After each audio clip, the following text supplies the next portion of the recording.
Bonjour à tous, dans cette seconde vidéo, on va continuer sur le même fichier sup s01.py et on va voir les conditions et les boucles.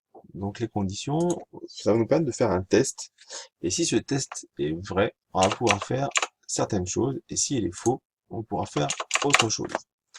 Donc comment ça s'écrit? Alors var test, ici, vu que j'ai tout mis en commentaire, il faut que je l'initialise. Var test égale, allez, euh, 10. Donc j'initialise ma vartest ici. Si vartest est égal à 10, donc si la valeur de vartest est 10, alors j'exécute tout ce qui est en dessous décalé. C'est-à-dire que si je mets une deuxième ligne, si vartest est égal à 10, je vais exécuter toutes les lignes qui vont être alignées comme ça au print. À partir du moment où j'ai une autre ligne qui revient sur la gauche, le bloc s'arrête. Ça veut dire que là, quand je vais exécuter, comme vartest vaut 10, ça va écrire L vaut 10, OK. Et puis après, ça va continuer. Donc si j'exécute, L vaut 10, OK. Si je continue ici, ligne 126, if vartest modulo 2 égale 0, donc si le reste vaut 0, donc si c'est divisible par 2, j'affiche L est pair. Et cette fois, j'ai aligné au if un else. Ça veut dire que si cette condition-là est fausse, je n'exécuterai pas le bloc ici, mais j'exécuterai celui-là. Donc c'est l'un ou l'autre, pas les deux. Dans les conditions, je peux aussi utiliser des opérateurs logiques, le et ou le ou. Donc je prends deux variables, val a et val b, une qui vaut 10, une qui vaut 20. Et je dis ici, si val a vaut 10 et que val b vaut 20, je dis OK. Il faut que les deux sous-conditions soient vraies pour que la condition globale soit vraie. Si l'une ou l'autre est fausse, c'est faux. Le OR, il suffit que l'une des conditions soit vraie pour que la condition totale soit vraie. Donc dans notre cas ici, je vais bien afficher OK et je vais afficher aussi OK pour la deuxième. Donc je vais avoir deux OK qui se suivent, OK et OK. Alors, quand on veut différencier, je peux mettre OK 134 pour le numéro de la ligne, OK 137 et pas OK 137. D'accord? Donc quand j'exécute, j'ai bien mon OK 134 et mon OK 137 qui sont deux OK différents. Dans le bloc qui suit le if, le bloc peut être lui aussi composé avec des if, ce que j'ai voulu faire ici. Donc je dis si val a égale 100, alors, et là j'ai un bloc, qui lui est composé d'un if et d'un else. Ce else là, c'est le else de ce if là. Et ce else là, c'est le else de ce if là. Donc si val a est égal à 100, dans ce cas-là, je teste, est-ce que val b est égal à 20? Si cette condition-là est vraie, ça veut dire que j'ai 100 et 20. Si elle est fausse, ça veut dire que j'ai 100, parce que je suis dans le bloc du 100, c'est celui-là, c'est le bloc du 100, et que j'ai pas 20. Sinon, ce sinon-là, il veut dire que c'est pas 100. Donc je peux tester B. Est-ce que B est différent de 20? Si B est différent de 20, c'est que c'est pas 100 et c'est pas 20. Sinon, si B n'est pas différent de 20, c'est qu'il est égal à 20.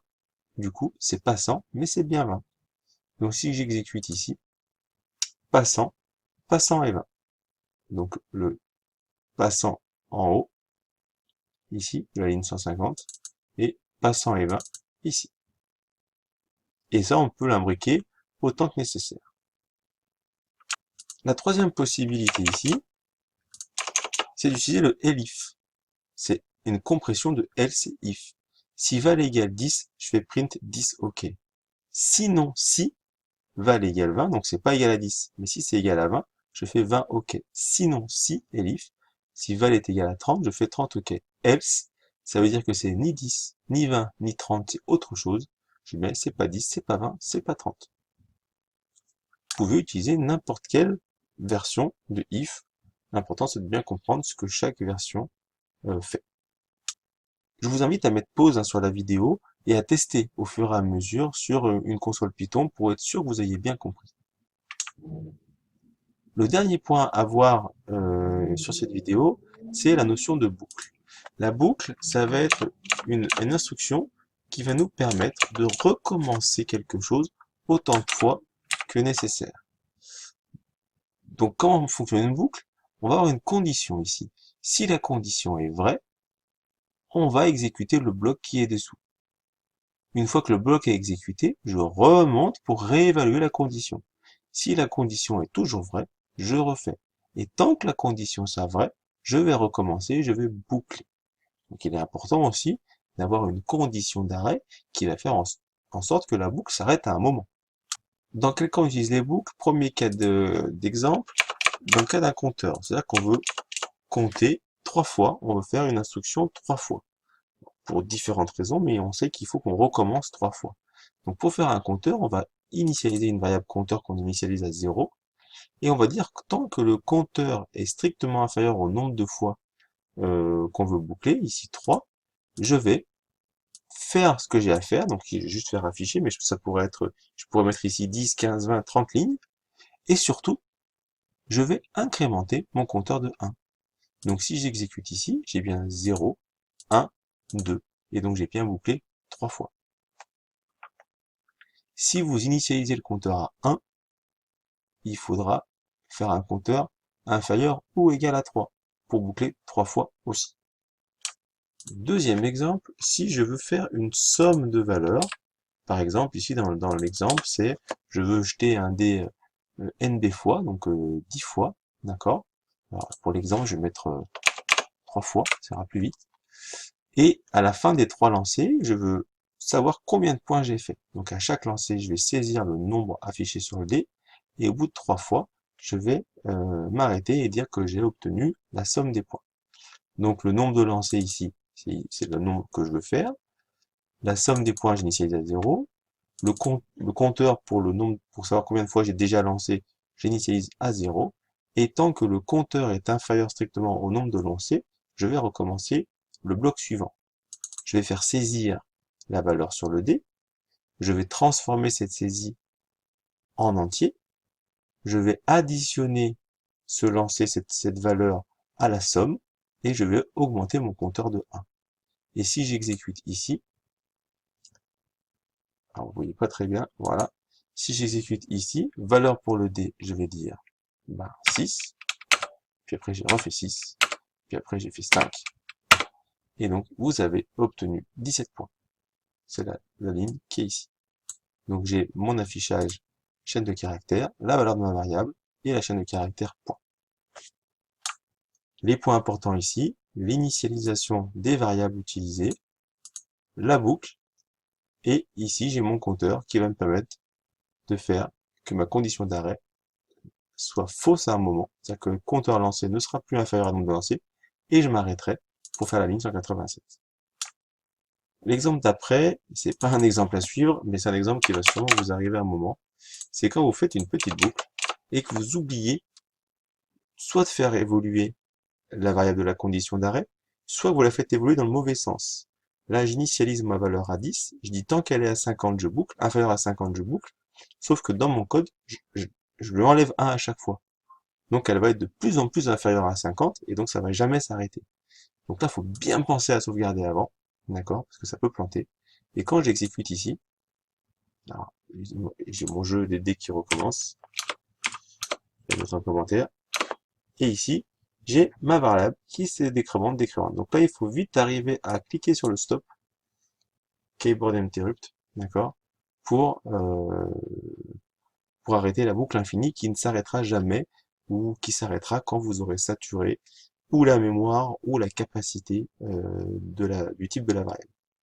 Donc ça, c'est vraiment un exemple à ne pas suivre, mais que je voulais vous présenter pour les cas où ça vous arrive.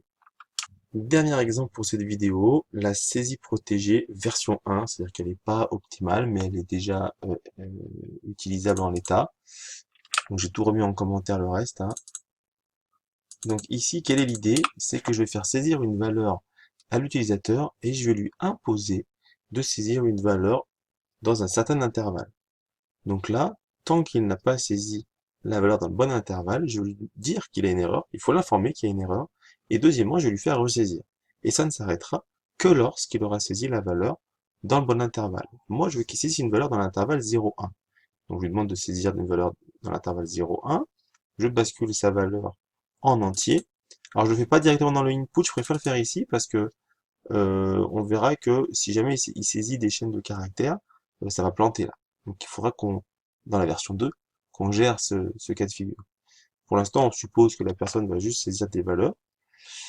Et tant que la valeur est inférieure à 0 ou qu'elle est supérieure à 20, je vais recommencer. D'accord? C'est-à-dire que tant que la valeur n'est pas dans l'intervalle que je veux, je la fais recommencer. Donc soit vous dites que la valeur est inférieure à 0 ou supérieure à 20, soit vous dites tant qu'elle n'est pas dans l'intervalle 0,20.